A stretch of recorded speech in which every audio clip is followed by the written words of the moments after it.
하루 발생 2,000명 안팎에서 코로나19 네 번째 유행이 이어지고 있습니다. 정부는 사회적 거리두기 단계를 2주 더 연장하면서 확산세 차단에 안간힘을 쓰고 있지만 어느 정도 효과가 나올지 여전히 의문입니다. 류재복 해설위원과 함께 알아보겠습니다. 어서 오십시오. 자, 최근 환자 발생을 보면 크게 오르지도 내리지도 않으면서 좀 정체하는 모습이거든요. 현재 상황 진단부터 해주시죠. 네, 요즘 그 발생 상황을 보면 사실은 하루하루 진단하기가 쉽지는 않습니다. 예. 어느 날은 또 갑자기 2,000명 넘어서까지 올라가다가 조금 떨어지다가 전체적으로 주말 휴일에는 환자 수가 좀 줄기도 하고 그다음에 이제 주중으로 가면서 늘어나는 그런 추세를 보였는데 예. 그 추세도 사실은 요즘엔 좀 오락가락하는 모습을 보이는데요.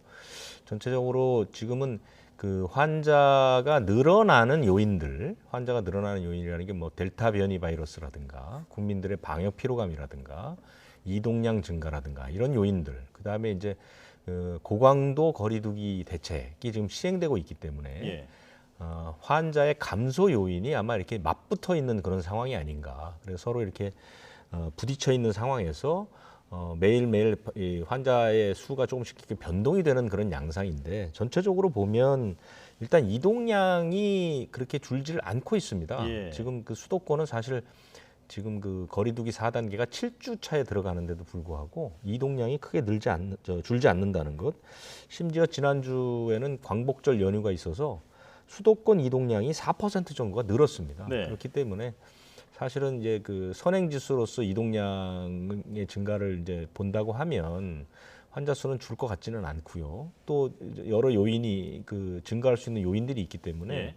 아마 이번 주에는 더 늘어날 가능성도 충분히 있다. 이렇게 분석이 되는 그런 상황입니다. 네. 지금 고강도 거리두기에도 이동량이 딱히 줄지 않아서 앞으로 확진자가 더 늘어날 가능성도 있다 이렇게 말씀을 해주셨는데요. 네 번째 유행 직전과 비교해 보면 지금 하루 환자 발생 규모가 서너 배 정도 늘어난 상황입니다. 이에 따라서 발생 지표도 점점 악화하고 있는데 특히 20대 젊은 층에서 사망자가 늘고 있다면서요. 그러니까 환자가 많이 늘어나면 이제 코로나19의 전체적인 이제 환자 발생과 치명률로 이어지는 추세를 보면 환자가 많이 늘면 열흘에서 보름 정도 후에 중증 환자가 늘어납니다. 이제 환자가 중증 환자로 이제 옮겨지는 것이고, 그로부터 또 한 2주 후쯤에는 사망자의 숫자가 늘어나거든요. 예. 이제 그런 양상을 지금 보이고 있는데 다행인 것은 백신 접종이 계속 늘어나면서 위중증이나 치명률은 그렇게 크게 늘고 있지는 않습니다. 생각보다 훨씬 더 적은 상황인데 어쨌든 환자 규모가 늘어나다 보니까 전체적으로 이제 20대 사망률도 늘어나기 시작한 것이죠. 예. 이렇게 늘어나서 현재 그 20대 사망률은 0.02% 정도 됩니다. 80세 이상이 한 17% 되고요. 20대가 가장 적긴 하지만 최근에 20대 사망이 적지 않게 나타나고 있거든요. 예. 그런 걸로 봐서는 역시 전체적인 환자 규모의 확대에 따라서 20대 사망률 그리고 젊은 층 위주의 중증률도 늘어나는 것이 아닌가 이렇게 분석이 돼서 이것은 방역 역량에 상당히 타격을 줄 수 있다 이렇게 볼 수 있습니다. 예. 자, 경기도 평택시에 있는 물류센터를 살펴볼 텐데요. 여기서 집단 감염이 일어났죠. 그런데 역학조사 결과 지금 선풍기 바람을 통해서 이 바이러스가 전파됐다. 이런 결과가 나왔다면서요. 네, 원래 이 코로나19 바이러스는 침방울에 의해서 옮겨지는 걸로 이렇게 되어 있습니다. 네. 공기 중 전파는 안 되는 걸로 지금까지는 이제 알려져 있는데 지난해 초에 중국의 광저우시에서도 에어컨 바람을 통해서 그 바람을 맞는 사람들 10여 명이 집단으로 감염된 그런 경우가 있었거든요. 한 식당 안에서. 예. 이번에도 마찬가지로 경기도 평택시에 있는 그 물류센터의 직원이 한 명이 확진이 됐는데 이 직원과 밀접 접촉하지 않은 사람이 5명이나 확진이 됐습니다. 좀 뭔가 이상하다 해서 역학조사를 해보니까 이 직원이 일했던 사무실의 선풍기에서 이 바이러스가 검출이 된 겁니다. 그래서 역학조사를 해보니 이 선풍기 바람을 타고 침방울이 날라서 그 방에 전체적으로 바이러스를 퍼뜨렸을 가능성이 높다. 이것이 이제 역학조사 결과 나타난 것이죠. 그래서 예. 그리고 이제 델타 변이 바이러스가 나오면서 이 전파력이 워낙 좋다 보니까 지금까지 우리가 추가로 생각하고 있던 밀접 접촉에 의한 전파 이 부분이 상당 부분 깨질 수도 있다. 이게 최근 네. 연구 결과 나왔거든요. 그러니까 밀접 접촉이라는 것은 국내 방역 당국에서 정의한 밀접 접촉은 없고요. 미국의 CDC라는 곳에서 15분 정도를 아주 가까운 거리에서 접촉했을 때 밀접 접촉이라고 하거든요. 그러니까 대부분 코로나19는 이 밀접 접촉을 통해서 감염된다. 예. 그래서 우리가 그 확진자가 나오면 이로 인해서 검사를 받는 그룹, 그다음에 자가격리 받는 그룹은 다 밀접 접촉 여부를 가지고 판단하는데 네. 미국에서 연구를 해보니까 5명 중에 1명 정도는 밀접 접촉이 아닌데도 전파가 되더라. 이런 예. 결과가 나왔거든요. 이것은 이제 델타 변이 바이러스의 전파력이 워낙 강하기 때문에 그런 일들이 벌어집니다. 그래서 지금은 밀접 접촉이 아니라고 해서 아무 관계 없다 하고 마냥 마음을 놓을 것은 아니다. 그렇기 때문에 마스크 착용이 훨씬 더 중요해졌다. 이렇게 볼 수 있는 겁니다. 예, 그렇군요. 자, 백신 접종 상황도 살펴볼 텐데요. 지금 이제 우리나라에서 백신 1차 접종자가 전 인구의 절반을 넘었고 2번까지 다 맞은 사람도 22%에 이르고 있습니다. 자, 그런데 방역 당국이 이 백신 접종률이 50%를 넘는 다른 나라들과 비교해 봤을 때 지금 우리나라 상황이 좀 더 나은 편이다 이렇게 얘기를 했거든요. 어떤 뜻입니까? 되게 국민의 70% 정도가 백신을 2차례 맞으면 집단 면역이 형성된다라는 것이죠. 최근에 이제 델타 변이 바이러스 때문에 그런 주장들이 조금 무너지고는 있지만 네. 어쨌든 50% 정도가 맞게 되면 사실은 그 상당 부분 감염을 피해 갈 수 있다라고 이렇게 보는데요. 우리는 아직 한 20% 정도밖에 되지 않지 않습니까? 2번 맞은 사람은. 그런데 최근에 이제 정부가 발표한 걸 보면 세계보건기구의 자료를 보면 우리나라의 주간 확진 환자는 100만 명당 253명입니다. 예. 일주일에 100만 명에 253명 정도가 나오는데 지금 접종률이 50% 남은 미국은 2,600명, 영국은 3,000명, 이스라엘도 4,000명 이렇게 되거든요. 예. 이 나라들은 다 50에서 60% 정도 접종을 맞춘 나라들인데 사망자도 우리는 100만 명당 0.7명인데 미국이 13명, 영국이 9명, 이스라엘이 8명 뭐 이런 식으로 사망자도 많고요. 치명률은 우리가 지금 0.94% 정도 되는데 이스라엘은 우리보다 좀 낮습니다. 0.7% 정도 되지만 독일이 2.4%, 영국이 2.1% 이런 식으로 봤을 때 우리나라는 아직까지 방역 수칙을 준수하고 있고 거리두기 정책이 강하게 추진되고 이런 요인들 때문에 사실은 그 상황이 외국에 비해서 그렇게 크게 나쁜 것은 아니다라고 이제 방역 당국은 얘기하고 있지만 예. 결국 뭐 이 상황이라는 게 외국이랑 비교할 수 있는 것은 아니지 않습니까? 그렇죠. 우리 국민이 체감하고 있는 상황은 지금 좋지 않다. 이것만은 분명한 것이죠. 네. 자, 지금부터는 사회적 거리두기 2주 연장 소식을 알아보겠습니다. 그 수도권의 4단계, 비수도권 3단계 이 현행 거리두기 체계가 2주가 더 유지가 되는데요.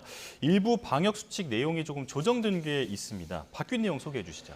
예, 뭐 이제 수도권 4단계 그다음에 비수도권 3단계의 내용들은 대부분 이제 아실 텐데요. 지금 바뀐 것은 뭐냐면 그 백신 접종자들에 대한 혜택 이 부분이 있다가 지난달 12일에 우리 거리두기 4단계가 들어오면서 그게 해제가 됐거든요. 네. 그건 뭐냐면 이제 백신을 다 맞은 백신 접종 완료자, 그러니까 정해진 횟수의 백신을 맞고 2주가 지난 사람들 항체가 형성됐을 것이라고 추정되는 그런 사람들에게 주는 혜택들이 있지 않았습니까? 이런 것들이 이제 뭐 사적 모임 인원 제한에서 해제를 한다거나 마스크를 쓰지 않고 외출할 수 있다거나 뭐 이런 것들이 다 이제 해제가 됐는데 네. 다시 부활이 된 것이죠. 뭐냐면 우리가 지금 그 거리두기 4단계 지역에는 저녁 6시 이후에는 2명 이상 모이지 못하지 않습니까? 그런데 백신을 2번 다 맞은 완료자들이 포함되면 4명까지 맞을 수 있다 이거죠. 네. 4명까지 모일 수 있다는 거예요. 그러니까 예. 2명이 백신을 맞고 2명이 백신을 맞지 않았다면 이 4명이 만날 수 있다는 얘기죠.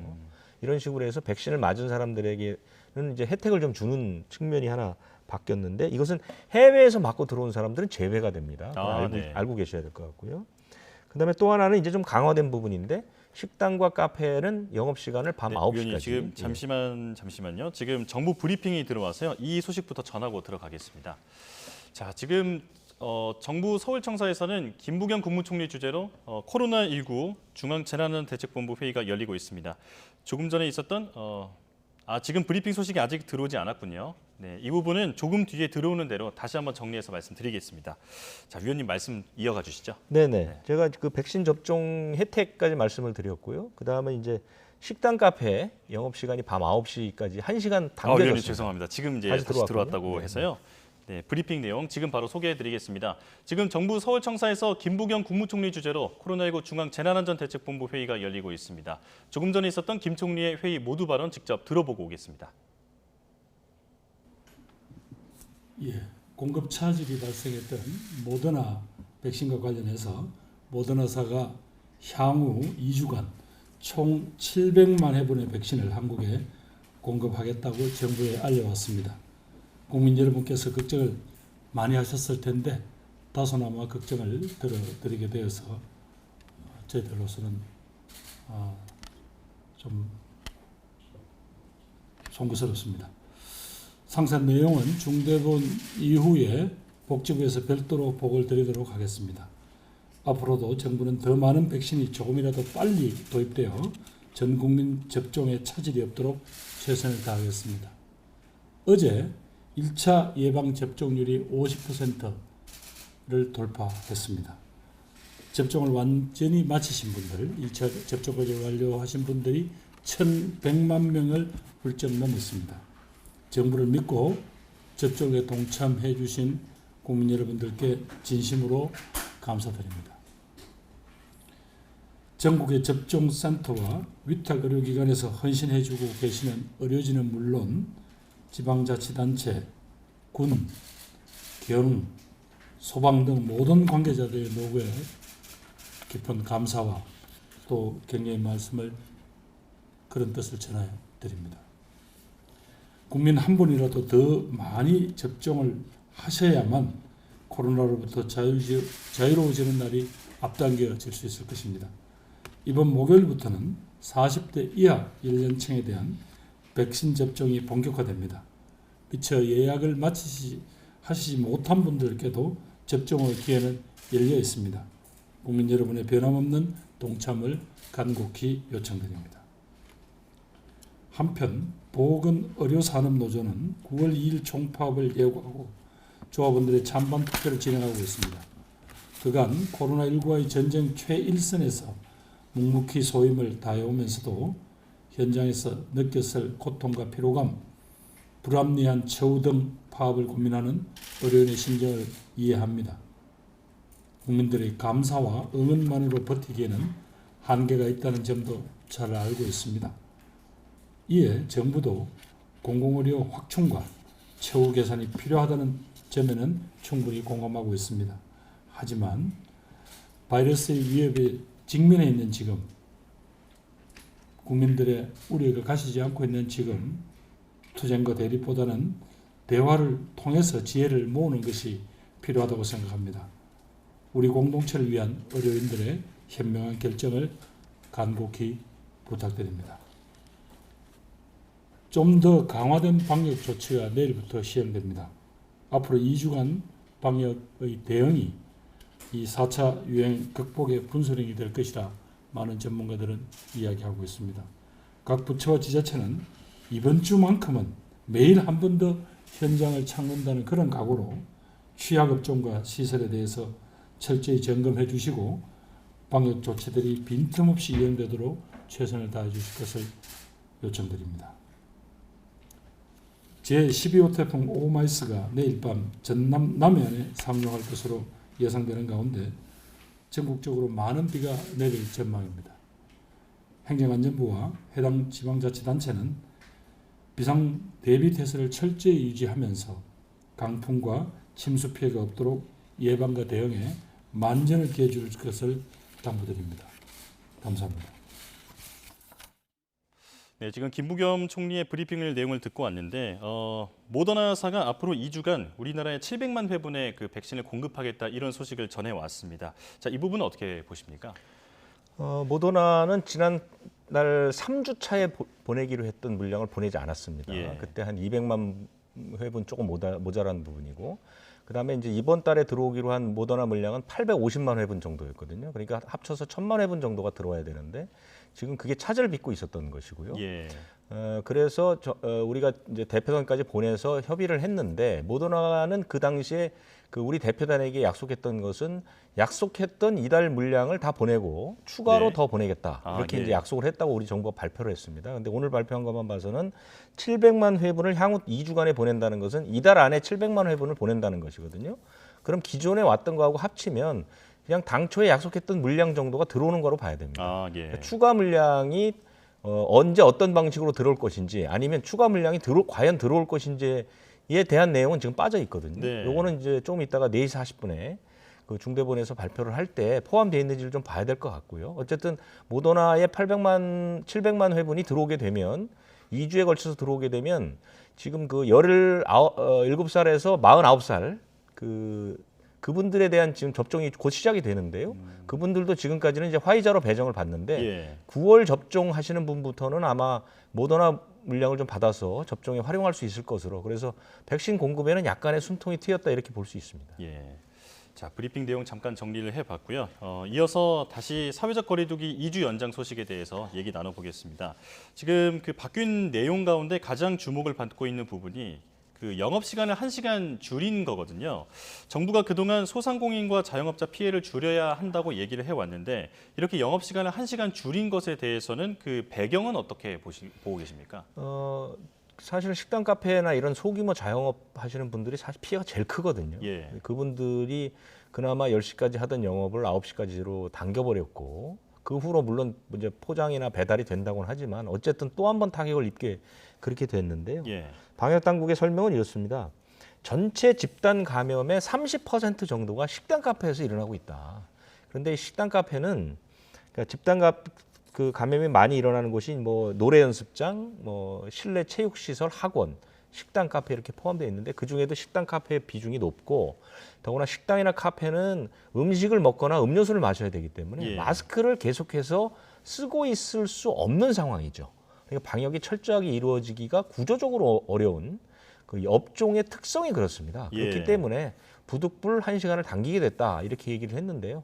어쨌든 이것으로 인해서 또 한 번 소상공인이나 자영업자는 타격을 더 크게 입을 확률이 상당히 높다 이렇게 보입니다. 예.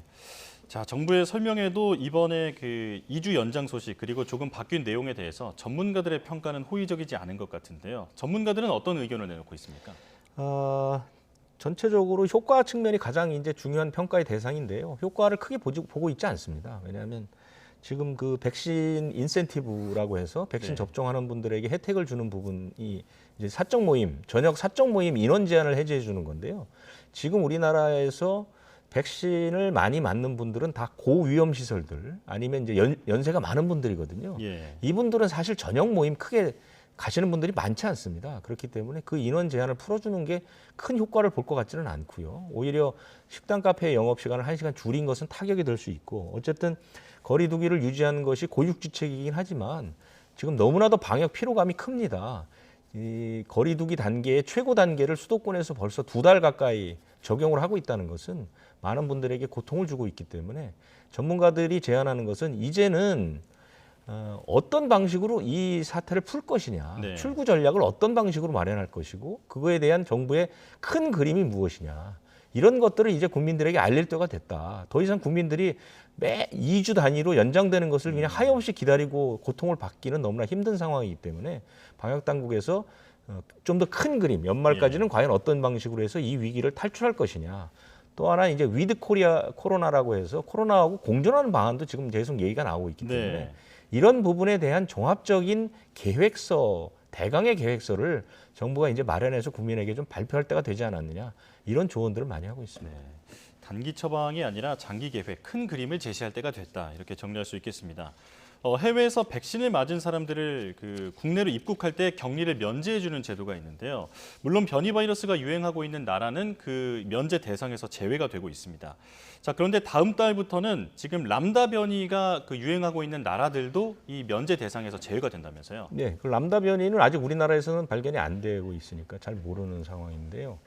일부 지역에서는 이 람다가 상당히 빠른 속도로 또 이제 우세종을 향해서 가고 있습니다. 예. 그런 나라들을 우리가 이번에 이제 9월에 선정하는 변이 바이러스 유행 국가, 그러니까 조금 전에 얘기하신 것처럼 이 국가로 지정이 되면 백신을 다 맞고 들어오더라도 격리 면제를 안 시켜주는 그런 나라인데요.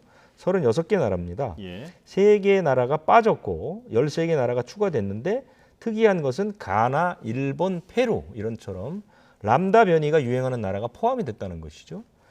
그래서 36개 나라가 됐고요. 그 나라들은 기존에 있었던 그 델타 변이가 유행하는 나라가 주로 이제 포함되어 있고 람다 변이가 포함되면서 다음 달부터 이 36개에서 들어오는 36개 나라에서 들어오는 사람들은 격리 면제에서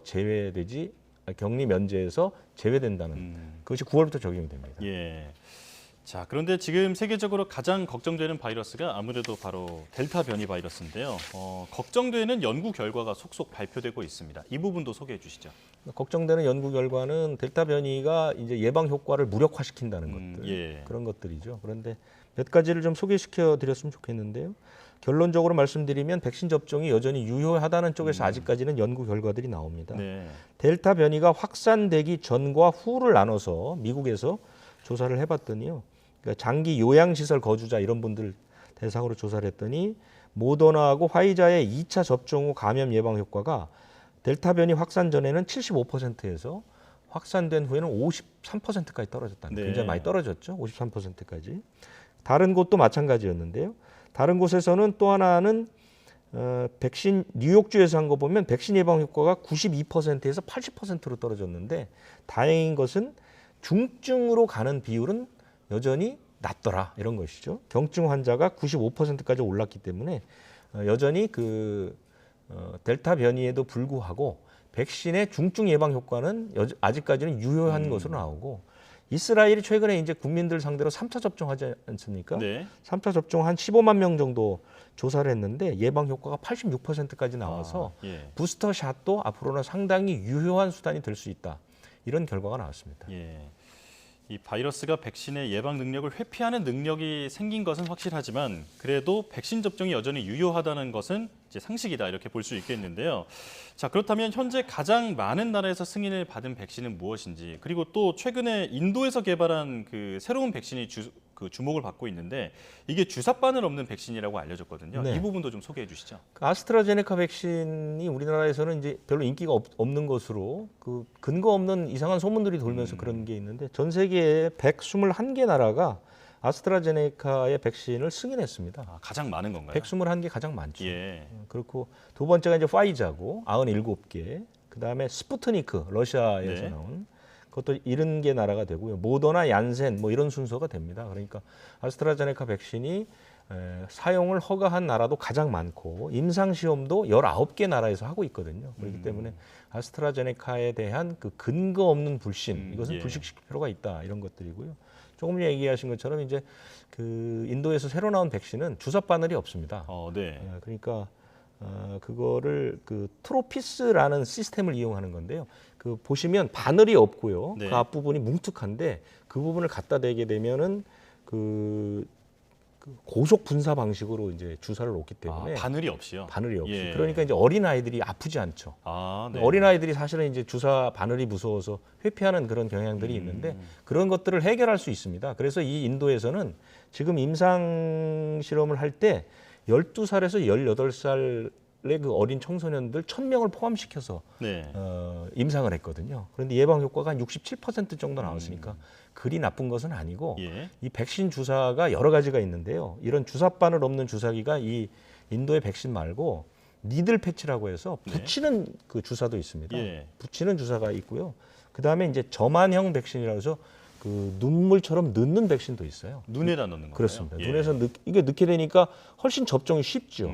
그리고 예. 보관도 쉽고. 그래서 이런 그 맞지 않는 백신들도 속속 나올 가능성이 있다.